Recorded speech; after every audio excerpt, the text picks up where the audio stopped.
Disturbing new details about the Colorado shooter. A 21-year-old Ahmad al-Alissa, a Syrian refugee and reportedly someone who had previously slammed the former president, Donald Trump, also using phrases like Islamophobic on his Facebook page, amongst other things. But the media seems to be ignoring all of that angle completely, and shifting blame instead from the shooter to America's love for the Second Amendment.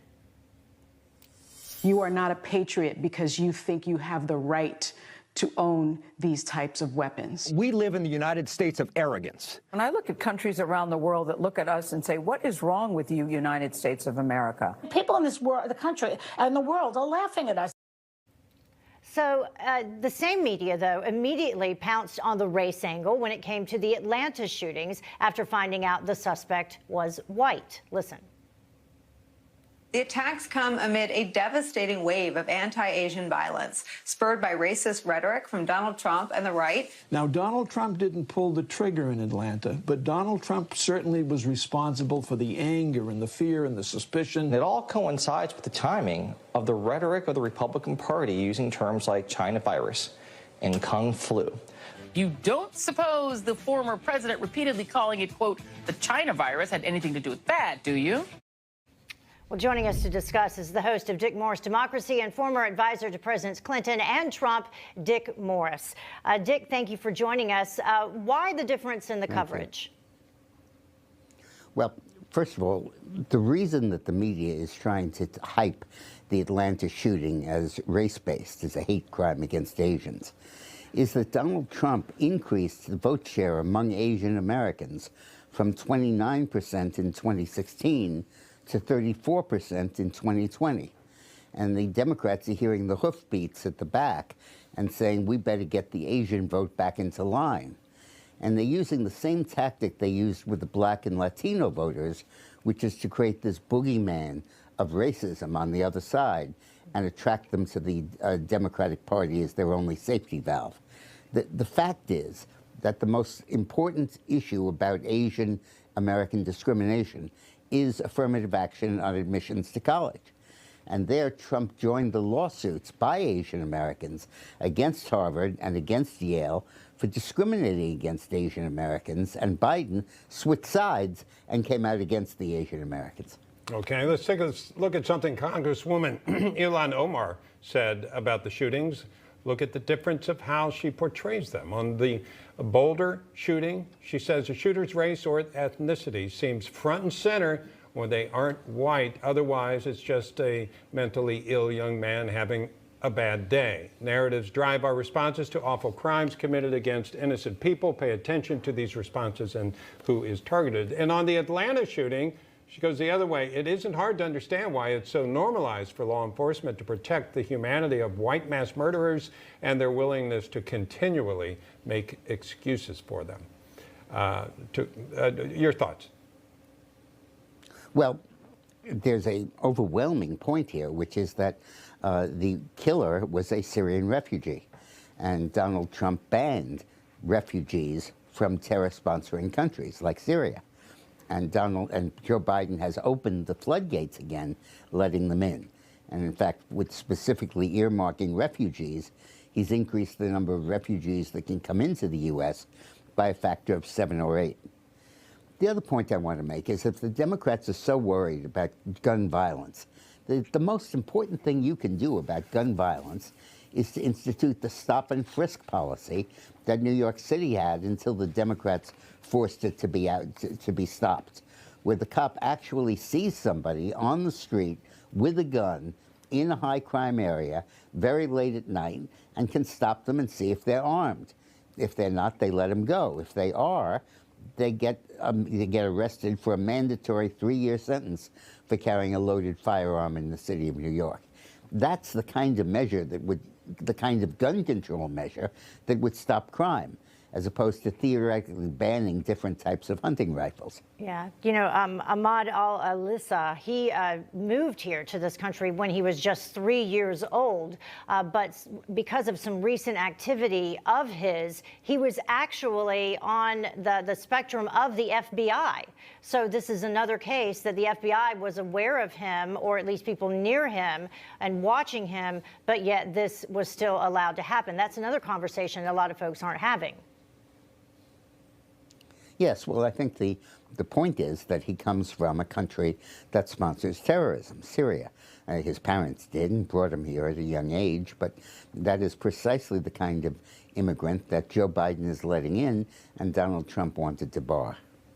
In a presser yesterday, President Biden made it pretty clear about what the country should do next when it comes to assault weapons. Let's listen. You probably saw it. I don't need to wait another minute, let alone an hour, to take common sense steps that will save the lives in the future, and to urge my colleagues in the House and Senate to act. We can ban assault weapons and high-capacity magazines in this country once again. I got that done when I was a senator. It passed. It was law for the longest time, and it brought down these mass killings. We should do it again. That probably isn't going to get through the Senate at the very least, but what about an executive order? Well, you can't do it by executive order. He can, but the courts will throw it out. It has to be done by legislation, I believe. And I believe it skirts the issue. The AR-15, or whatever it is not the main weapon that is killing people in this country. Handguns are. And the way to deal with that is stop and frisk on the streets of our cities. In the last year, murders in New York City have gone up by 30%, by 40%. In LA, they've gone up by 30. In Chicago, they've gone up by 50. If that's not enough to persuade you to take measures to stop criminals with handguns from killing people, I don't know what is. Shootings in Atlanta and Boulder, President Biden is calling for an assault weapons ban and for the Senate to approve the two sweeping gun bills recently passed by the House. Let's check in with our White House correspondent, Emerald Robinson, for the latest out of Washington. Emerald.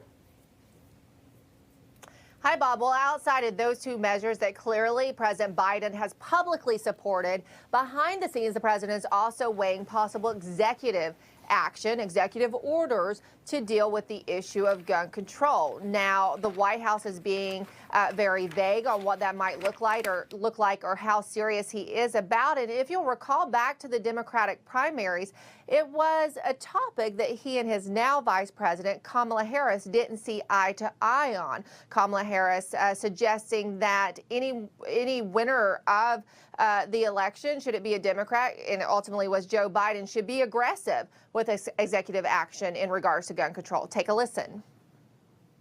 Well, I mean, I would just say, hey, Joe, instead of saying no, we can't, let's say yes, we can. Let's be constitutional.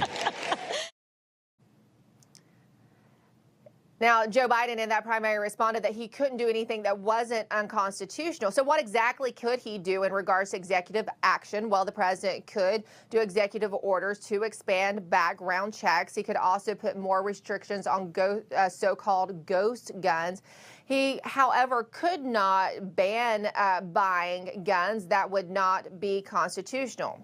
Outside of that, the president is again saying that he would like to see the 1994 assault weapons ban reinstated. However, there are those in Washington, particularly Republicans, who are skeptical at how effective such a ban would actually be. It was in place about 10 years when it was instated in 1994. In 2004, the Department of Justice commissioned a study that found that if the ban were renewed, the effects on gun violence are likely to be small at best and perhaps too small for reliable measurement. The president is also calling on the Senate to pass two bills recently passed by the House that would expand background checks. But look, they just don't really have the votes in the Senate as of right now to accomplish accomplish that. From what we're hearing, the White House really doesn't have a plan in order to engage Republican senators and try to turn them so that they would support these two bills. Now, I do want to just update you on one other point from the White House. President Joe Biden on the southern border has named his Vice President Kamala Harris to deal with that situation. He announced at the White House today that she'll lead the efforts with Mexico and the Northern Triangle and the countries that are going to need help in stemming migration at the southern border. So the VP will be the point person on the border from now on. Yeah. Bob, Heather? She's busy. That's going to be a doing tough a job, lot. too. Yeah, interesting. With no easy answers. I know. Yeah. All Thanks, right. Emerald. Thank you, Emerald. Hey, I'm Rob Finnerty. Thanks for watching. If you enjoyed this video, please join the conversation in the comments below. Don't forget to subscribe, too. Hit the bell icon to be alerted to breaking news. And remember, there's a whole lot more on Newsmax TV, America's fastest growing cable news network. Newsmax TV, where real news for real people.